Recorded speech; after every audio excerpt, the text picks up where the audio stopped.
बस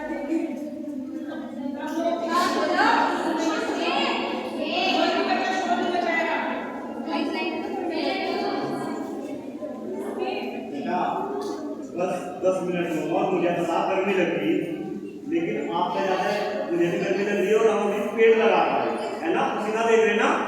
लेकिन इसके बावजूद भी बेटा मैं बोलूँगा तो और भी ज़्यादा गर्मी लगेगी ना, लेकिन मैं बोलूँगा क्योंकि मुझे पता मेरे बच्चे मेरा बोलना आप बच्चियों के बीच में कितना महत्वपूर्ण है। बेटा मेरा नाम डॉक्टर कुलदीप मलिक है। आज के बाद में क्योंकि सारी बच्ची आज की स्मार्ट है और मैं तो खास तौर से बच्ची की अनुशासन की बच्ची है ड्रेस पहन के वहाँ पे लगवाने के लिए गई, मैं तो एकदम से इन्हें देखते इतना प्रभावित हो गया। तो आप सारी की सारी इतनी अच्छी बच्ची और बेटा मैं अपने घर के अंदर घूमूंगा, मैं पूरे हिंदुस्तान के अंदर घूमता हूँ और बेटा मैं क्यों घूमता हूँ, वैसे तो मैं भी जैसे पहने यहाँ पे है तो शिक्षिका पहने हैं बेटा, मैं भी ऐसे शिक्षा क्षेत्र के अंदर मैं भी शिक्षक के रूप में काम कर रहा हूँ। ग्रेटर नोएडा के अंदर आप में से बहुत सारी बच्ची आने वाले टाइम में आएगी कैलकुलस के बाद। मैं ग्रेटर नोएडा के अंदर आईपीएस इंजीनियरिंग कॉलेज में प्रोफेसर हूँ, बच्चे मेरी वाइफ मेरी धर्मपत्नी भी डॉक्टर प्रियंका मणि कमेटी विश्वविद्यालय में प्रोफेसर है, मेरे मम्मी पिताजी भी शिक्षक थे।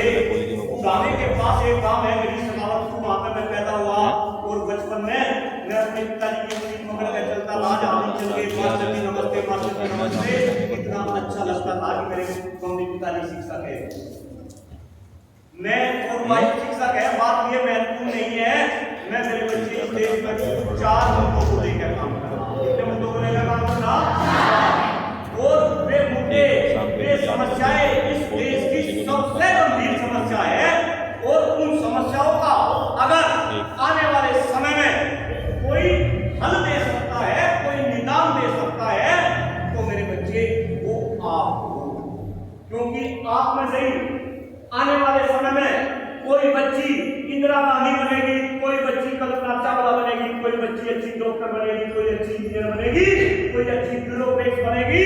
आने वाले समय में इस देश को चलाने वाले आप जैसे बच्चे बच्चियां हुई। और बेटा मैं तो खास तौर से जब बच्चियों के बीच में जाता हूँ तो मैं बच्चियों को याद दिलाता हूँ हमारे देश की प्रधानमंत्री रही इंदिरा गांधी, पता है ना? आप जैसी बच्ची होंगी कभी पूरे विश्व के अंदर इंदिरा गांधी का डंका बजा और इंदिरा गांधी इस देश में 2 ऐसे काम करके गई। एक तो इंदिरा गांधी इस देश को परमाणु संपन्न बना के गई, सबसे पहले एटम बम इंदिरा गांधी के टाइम में फूटे थे, और दूसरे इंदिरा गांधी ने पाकिस्तान के 2 टुकड़े किए। ये 2 महत्वपूर्ण काम इंदिरा गांधी ने किए। तो मैं तो आप सब बच्चियों के अंदर वही जज्बा देखता हूँ और मेरे बच्ची आज के समय में बच्चियां बच्चों से कम नहीं। मैं देखता हूं जब रिजल्ट आता है पता चला टॉप पे कौन, लड़कियां बच्चियां। और बेटा इस देश में आपको भी पता होगा जब आप जॉब करने के लिए जाएंगे तो सबसे जो टफ काम है वो आर्मी का, सैनिकों का काम होता है। बॉर्डर के ऊपर रहते हैं ना, पहले आर्मी के अंदर, एयरफोर्स के अंदर, नेवी के अंदर बच्चियां ऑफिसर नहीं बनती थी, लेकिन मुझे तो अब बताते हुए सब बच्चियों को पता है कि आप जैसी बच्ची अब बेटा आर्मी के अंदर ऑफिसर भी बन गई, एयरफोर्स के अंदर एक ऑफिसर बन गई, नेवी के अंदर ऑफिसर बन गई। और इसके अंदर जो सबसे टिपिकल काम आर्मी नेवी एयरफोर्स के अंदर होता है वो सबसे टिपिकल काम कौन सा है बताइए कोई बच्ची? यस, कौन सा? Fighter plane. कौन बच्ची बोली? 10 आवाज आई, कौन बोली? अरे बोलती बनी। फाइटर प्लेन उड़ाने का काम सबसे टफ काम है, क्योंकि आप देखो फाइटर प्लेन की स्पीड कितनी होती है with in fraction of second आपकी आंखों से ओझल हो जाता है। अब उस फाइटर प्लेन उड़ाने का काम भी देश में बच्चियां कर रही है। तो बेटा इसी वजह से बच्चियों के बीच में जाना, उन बच्चियों को इन समस्याओं के बारे में जिसके बारे में मैं डिस्कस कर रहा, ये जागरूक करना बेटा मुझे बड़ा अच्छा लग रहा। आपके बीच में आ गए। वे समस्या है, सबसे पहली समस्या है इस देश का खराब होता हुआ पर्यावरण। अब इन बच्चों ने हमारे साथ में 2 पेड़ लगवाए। मुझे कोई बच्ची बताएगी कि हमारे शरीर के लिए सबसे महत्वपूर्ण क्या है? अरे वाह मेरे बच्चे बच्चे, वायु ऑक्सीजन, इसके बाद जल, इसके बाद भोजन, दूसरे खाद्य पदार्थ। और मुझे बताते हुए अत्यंत दुख हो रहा कि आज जो ऑक्सीजन हम शरीर के अंदर ले रहे वो हिंदुस्तान की ऑक्सीजन सांस लेने के लायक नहीं है, हिंदुस्तान का पानी पीने के लायक नहीं है, हिंदुस्तान के अंदर खाद्य पदार्थ खाने के लायक नहीं है। और यही कारण है कि आज हिंदुस्तान का हर नागरिक अस्वस्थ भी है। कल रही मैं सेंट फ्रांसिस स्कूल सामने के अंदर नंबर 1 स्कूल है प्राइवेट शेयर, मैं वहां पे था। फादर मेरे पास में खड़े थे। जब मैं बच्चों से बात करने लगा, मैं बच्चों से ये पूछने लगा कि इस स्कूल में कितने ऐसे बच्चे हैं जो स्वस्थ हो, और स्वस्थ का मतलब भी शारीरिक और मानसिक रूप से। और बेटा मेरी एक खासियत है, मैं पूरे हिंदुस्तान में बच्चों के बीच में जाता हूँ, मेरे सामने कोई बच्चा झूठ नहीं बोलता। तो यहाँ भी कोई बच्ची झूठ नहीं बोलेंगी ना। तो बेटा जब मैंने कल वो क्वेश्चन वहां पे करा तो वहां केवल 10 बच्चे ऐसे मिले, कम से कम 1,000 बच्चे मेरे सामने थे। 10 बच्चों में हाथ ऊपर करे कि सर हम स्वस्थ है, यानी कि 99% बच्चे वहां पे अस्वस्थ है। आज सुबह में नेशनल कॉलेज के अंदर था, आदरणीय सुशील जी वहां पे प्रधानाचार्य, बहुत अच्छा विद्यालय बना रहा, उनकी भी मैं आपके सामने ही तारीफ कर रहा। वहां भी कम से कम 1000 बच्चे मेरे सामने थे। जब मैंने हाथ ऊपर कराए तो केवल 40% बच्चों ने हाथ ऊपर करे, यानी कि वहां पे भी 60% बच्चे अस्वस्थ है। और बेटा मैं आपसे भी पूछना चाह रहा कि कितनी बच्ची है जो ये कहे कि मैं स्वस्थ हूँ। झूठ नहीं बोलना किसी भी बच्ची को। है कोई बच्ची जो ये कहे कि मैं स्वस्थ हूँ? यहाँ पे रेज योर हैंड। एक बच्ची देख आपने कहा मैं जांच कर लूंगा कौन स्वस्थ है कौन। एक बच्ची, दो बच्ची, यानी कि मैं बस ज्यादा से ज्यादा ये कह सकूं कि 20% बच्चियों के हाथ ऊपर हो रहे होंगे। तो बेटा भले ही आप यहाँ पे कम बच्चियां हो, आपके माध्यम से मैं पूछना चाहता हूँ, जिस देश के युवा अस्वस्थ हो, जिस देश में युवाओं के लिए सांस लेने के लिए हवा ना छोटी हो, जहाँ पीने के लिए पानी ना छोटा हो, जहाँ शिक्षा व्यवस्था अच्छी नहीं छोटी हो, और देश के नेता कह रहे हैं कि हम इस देश को क्या बना देंगे, विश्व गुरु बना देंगे, हम विकसित बना देंगे। ये नेता विश्व गुरु नहीं बनाएंगे। अगर बनाएंगे तो आने वाले समय में आप जैसी बच्चियां इस देश को विश्व गुरु बनाएंगी। इस वजह से मेरे बच्चे, मैं पसीना बाहर ही पा रहा था और अभी भी मैं अपना पसीना पा रहा। लेकिन इस देश को आप आने वाले टाइम में विश्व गुरु तभी बना पाओगे अगर आपको देश की समस्याओं का पता हो। तो एक समस्या का पता चला क्या? पर्यावरण को बचाना पड़ेगा। दूसरी समस्या क्या? स्वास्थ्य, हमें अपना स्वास्थ्य बीच से ही रखना पड़ेगा। बोलते हैं ना, पहला सुख निरोगी काया, दूजा सुख धन हो माया, घर में हो माया, और तीजा सुख चोरी बोलूंगा सत्पंथी नारियल अच्छा पति जिसे मिलेगा। और बेटा आखिरी का सुख लाभ हो आज्ञाकारी, यानी कि सबसे पहला अगर सुख हमारे पास नहीं है तो आगे के सुख का हम लाभ नहीं ले सकते। तो इस स्वास्थ्य के ऊपर भी काम करना पड़ेगा। यानी कि अगर हम पर्यावरण के ऊपर काम कर रहे, हम अगर इस पर्यावरण को बचा लेंगे तो हम अपने स्वास्थ्य को भी बचा लेंगे। और मेरे बच्चों को छोटा सा आंकड़ा में दे रहा, गूगल बाबा यूज करते होंगे ना, बहुत सारी बच्ची इंटरनेट यूज करती है, हाँ या ना? आज गूगल बाबा के ऊपर टाइप करके देखना कि पूरे विश्व के अंदर सबसे प्रदूषित शहर कौन से है। फिर बोलना, पूरे विश्व के अंदर सबसे प्रदूषित शहर कौन से है। मेरे बच्चे जब लिस्ट उठ आएगी तो आप भी अपने आप में शर्मिंदगी फील करेंगे कि हम किस देश के अंदर रह रहे और हम इस देश को मान बता रहे। 10 शहरों में से 7 शहर ऊपर के आपको कहां से मिलेंगे? हिंदुस्तान से मिलेंगे। इंडिया, भारत, हिंदुस्तान, कोई इंडियाई। अपने पन को बढ़ाना पड़ेगा। अपनी भाषा पर, अपनी भूषा पर, अपने खान पीन पर हमें क्या करना पड़ेगा? गर्व करना पड़ेगा। लेकिन दिक्कत क्या है? अपनापन तो वह है ही नहीं। हम इंग्लिश बोलने में शांत फील करते। अभी भी कुछ बच्चियां क्या बोल रही थी? क्या बोला? अरे नहीं, बाहर विश किया तो कैसे किया? गुड मॉर्निंग बोला। क्यों भाई? हाथ जोड़ के नमस्ते किया करो, अपनी भाषा पे कर करो, अपने खान पीन पे कर करो। दूध दही मक्खन खाने वाले हम इंसान थे, हम क्या खाने लगे? Noodle, Maggi, burger, pizza. एक दिन को मैं बच्चे ठेली पे खड़े थे, मैं उनसे पूछने लगा, मुझे पता ही नहीं ये क्या खा रहे हैं, भाई क्या खा रहे हैं, तो पता उन्हें, उनको सर हम खा रहे बोले लो गरम कुत्ता मतलब माना। तो बेटा ऐसे खान पान चल गए, और बेटा ये आप आगे जाकर समझेंगे कहीं ना कहीं ये देश का क्या कर रहे, बेड़ा कर रहे नहीं कर रहे। तो ये समस्या समझनी पड़ेगी, नहीं समझनी पड़ेगी। पर्यावरण की बात बताई, पर्यावरण की बात बताई।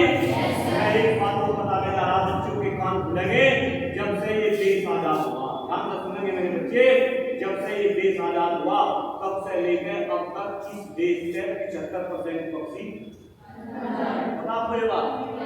गाँव के अंदर पहले क्या क्या देखते थे, कौवे देखते थे, गोरैया देखते थे,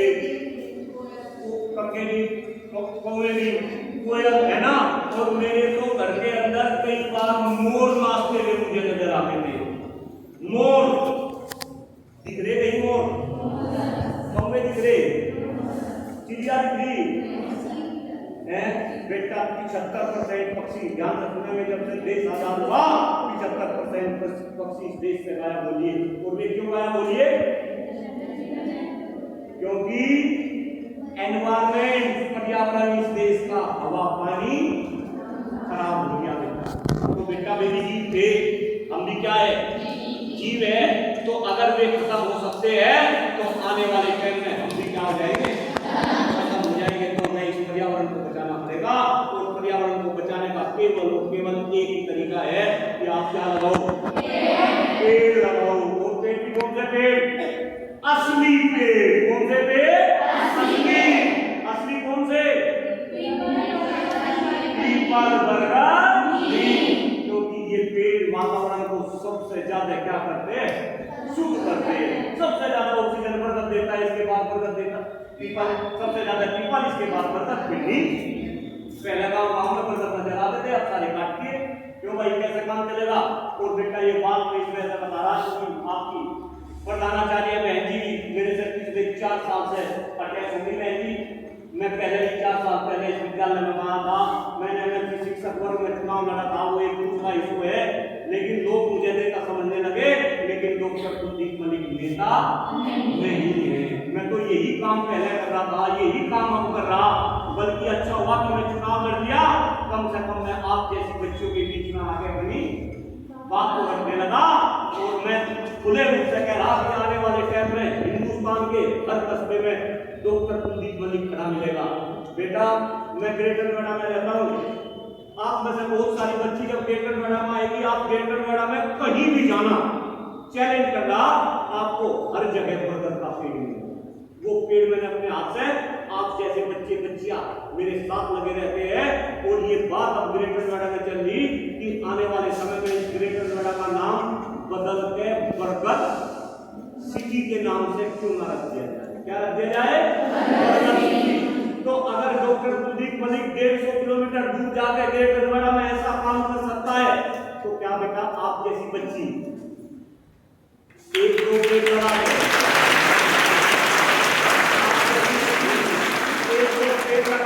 इस एरिया को हरा भरा नहीं बना सकती? क्या बना सकती है? अगर 2 पेड़ मैंने लगाया, एक शीशम का एक बरगद का, वो बारिश में ऐसा लगा जब आप सारी बच्ची आएगी, आप इस पेड़ को देखेंगी और कहीं ना कहीं आपको याद आएगी, नहीं आएगी? और बेटा आप पेड़ लगाओगे। और मैं तो आपके सामने बता रहा, बदलागांव की एक बच्ची, मुझे अभी 10 दिन पहले पता चला, सेंट फ्रांसिस से पास हुई, वो बच्ची पेड़ लगा ली। और मैं उसका इंटरव्यू करने लगा, मैं पूछने लगा, बेटा दुनिया के लोग मेरे से पूछते हैं कि मैंने पेड़ लगाने क्यों शुरू करे, मेरे बच्चे आप पेड़ क्यों लगा रहे? तो उसने बता मुझे, जब मैं बदलागांव से शामली मैं साइकिल से जाती थी, तो मैं 6ठी क्लास के अंदर साइकिल से छाया में चली जाती थी। लेकिन जब ये रोड चोरी होने लगी तो सारे पेड़ काट दिए गए। तो मैंने संकल्प लगाया, मिला कि मैं क्या लगाना शुरू करूंगी, पेड़। अगर बलुआ गांव की बच्ची का नाम है विदुषी वशिष्ठ, क्या नाम है? शामली जिले के अंदर अगर 12,000 पेड़ लगा सकती है, तो मेरे सामने जितनी बच्ची बैठी भाई 12 पेड़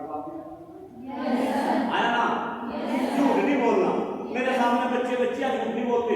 अब ये बच्ची हाथ खड़ी कर दो, मैं बाहर नहीं कह रहा, मैं तो कह रहा कोई बच्ची जो एक पेड़ लगा के उसे पाल देगी।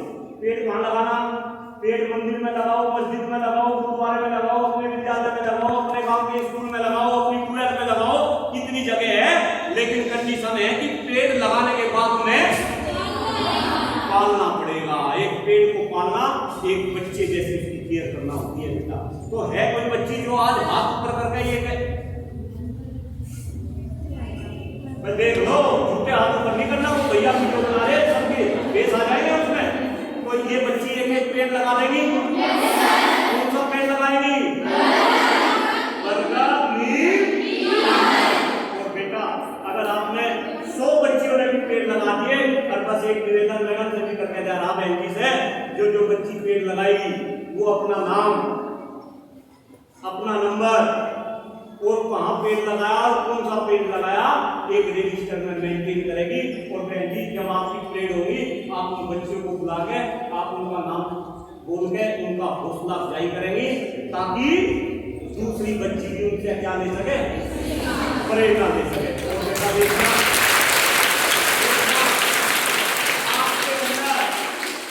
आपके अंदर इतना कॉन्फिडेंस आ जाएगा, जो सा पेड़ आप लगाऊंगी 3 साल बाद वो पेड़ आपसे क्या करने लगेगा? बातें करने। क्या करने लगेगा? बातें करने लगेगा। क्योंकि मैं ऐसा अनुभव करता हूं। जो 15 साल पहले जब मैंने पेड़ लगाने शुरू करे थे, पेड़ बड़े बड़े हो गए, जब सरकारी लेकर पेड़ के बराबर से गुजरता हूं तो मुझे ऐसा लगता है कि मेरे पेड़ मेरे से क्या कर रहे, बातें कर रहे। हो सके कुछ बच्चियां जब पागल भी सोच रही हो तो मेरे प्रोफेसर साहब तो पागल हो गए, लेकिन मैं हकीकत से जो बच्चियां प्रकृति के नजदीक रहेगी, प्रभु अल्लाह वाहिगुरु की कृपा उन पर बरसेगी। और आने वाले टाइम में फिर क्या राज होगी, मैं ये बात इस तरह से बता रहा क्योंकि इंदिरा गांधी कौन बनेगी? इंदिरा गांधी कौन बनेगी? आप में से बनेगी। कल्पना चावला कौन बनेगी? आप में से बनेगी। अच्छी डॉक्टर कौन बनेगी? आप में से बनेगी। डीएम सीएम सब आप बनोगे। तो ये काम करोगे आप। इसके बाद बेटा स्वास्थ्य की बात होगी, पर्यावरण की बात होगी। बस एक बात बता के हो, क्योंकि मैं इलाज भी बता रहा, मैं पर्यावरण की समस्या बताई, इलाज भी बताया, ऐसे पर्यावरण सही होगा। अब स्वास्थ्य की बात बता रहा, जरा ताली बजाना एक बार, आप ताली बजाओ।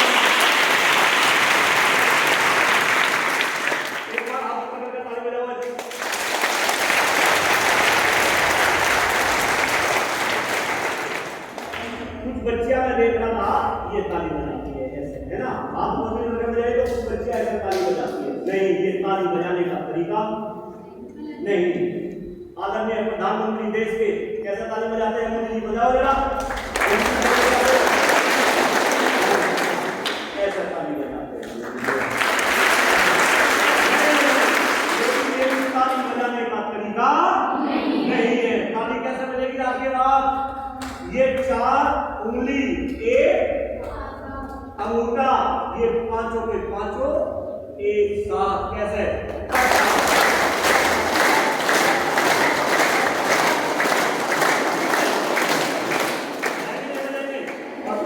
जब हम ऐसे ताली बजाते हैं तो हमारी हथेली के अंदर और हमारे तलवों के अंदर, हमारे शरीर के अंदर 72,000 नाड़ियां है। कितनी नाड़ियां है? 72,000। मैं इस हिंदुस्तान के अंदर एक ऐसा प्राणी भी हूँ जिसकी PhD कंप्यूटर साइंस का होने के बाद मैं मास्टर डिग्री कर रखी योग। मास्टर डिग्री कितना कर रखी? योग में। योग की भी बहुत सारी बातें मैं जानता हूँ। तो हमारी बॉडी के अंदर 72,000 नाड़ियां, और उनमें से जो 70% नाड़ियां है वो हाथों में और पैरों में। तो बेटा जब हम ऐसे ताली बजाते हैं तो ये जो पॉइंट्स होते हैं, जो नाड़ियों से कनेक्ट होते हैं, वे सारे के सारे पॉइंट फ्रेश होते हैं और उसका इफेक्ट पूरी। तो आज के बाद में ताली बजाने का पता चलेगा सही तरीके से कैसे।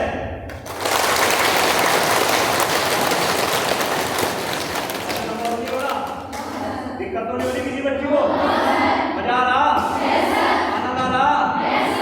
मैं 3 तरीके से ताली बजवा के जा रहा, बेटा 3 मिनट के लिए बस मैं फिर समाप्त करूंगा, क्योंकि मुझे भी पसीना आ रहा, मुझे जल्दी भी है, क्योंकि बेटा मुझे आज 15 विद्यालय करने थे, लेकिन आज मेरा सौभाग्य है, दुर्भाग्य चंदन इंटरव्यू में भाई साहब ने भी इतना टाइम ले दिया, 1.5 घंटा मुझे नहीं हो गया।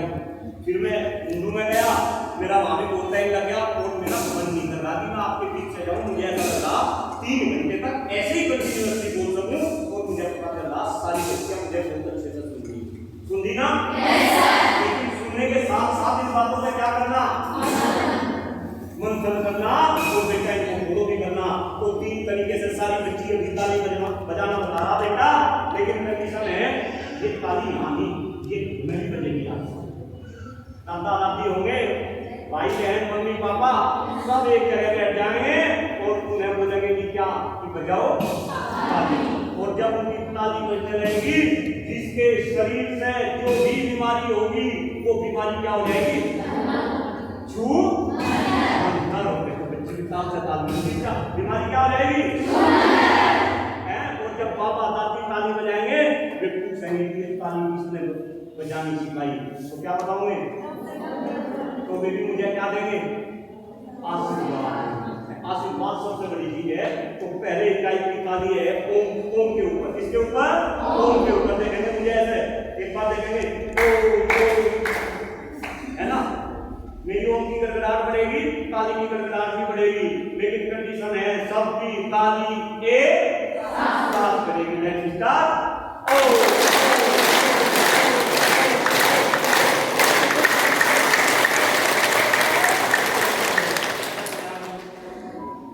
दूसरी ताली है ओम ओम हा हा के नाम पे। दूसरी ताली है ओम ओम है ना। जब हम हा करेंगे पूरा जगह खुलेगा, सारा लंग खुलेगा, इसका इफेक्ट। अरे वाह मेरे बच्चे,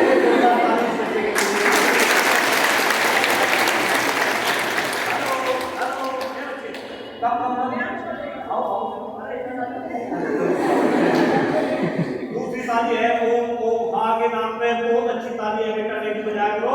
एक बार देखो ऐसे ओम देखने के लिए बोला था, आप बजाएंगे एक साथ है। चलो लेट्स स्टार्ट।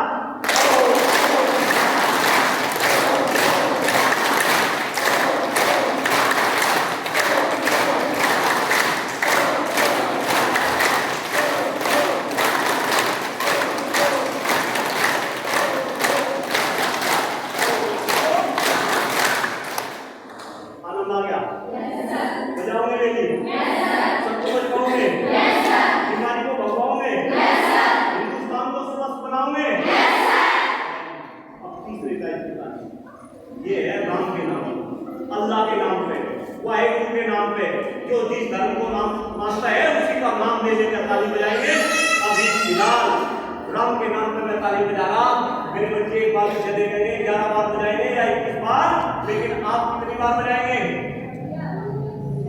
ना, आप कितनी बार बजाओगे, 108 बार। कितनी बार बजाएंगे? एक बार मुझे देखेंगे ऐसे राम राम राम राम जो अल्लाह अल्लाह अल्लाह है, वाहिगुरु वाहिगुरु वाहिगुरु है ना, ऐसे है। फिलहाल राम के नाम पे ताली बजाएंगे, किसके नाम पे, राम के नाम पे। Let's start.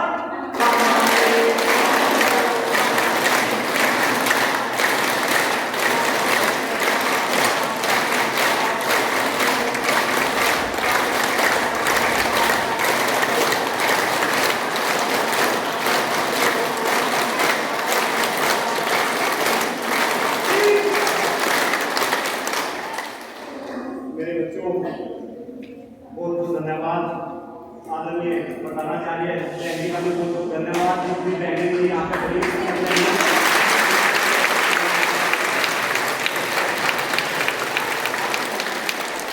आपकी तालियों की गड़गड़ाहट ये बताइए कि मैं इस विद्यालय से आज बहुत कुछ ले है ना बेटा। आप मुझे सोशल मीडिया पर भी सर्च कर सको, एक यूट्यूब चैनल भी है वेदांता फाउंडेशन के नाम से, आप उसको सब्सक्राइब कर सको। डॉक्टर पुनीत मलिक आप लिखेंगे फेसबुक व्हाट्सएप सब जगह में मिलूंगा। लेकिन मेरे बच्चों सबसे बड़ी बात है कि मुझे एक बात बताई, ये बात हमें अपने जीवन में क्या करनी पड़ेगी, समाहित करनी पड़ेगी। पर्यावरण को शुरू करना पड़ेगा, स्वास्थ्य को सुधारना पड़ेगा, शिक्षा व्यवस्था को दुरुस्त करना पड़ेगा। और चौथी समस्या है इस देश की बढ़ती हुई जनसंख्या को भी कम करना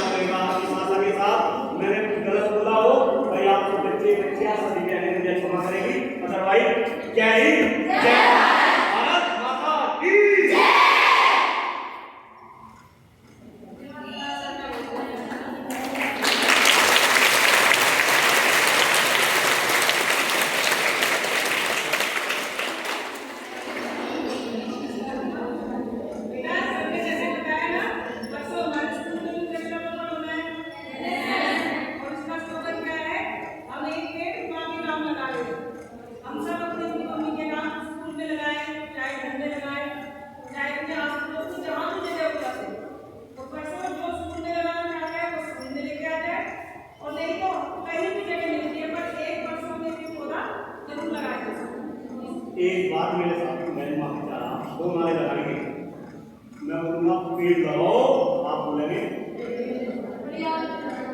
जीवन। पेड़ लगाओ जीवन हम सबने खाना है, आप बोलेंगे पृथ्वी को स्वर्ग। पृथ्वी को पर्यावरण बचेगा तो पृथ्वी स्वर्ग बनेगी नहीं बनेगी? मेरे साथ पेड़ लगाओ, पानी लगाओ, पेड़ लगाओ।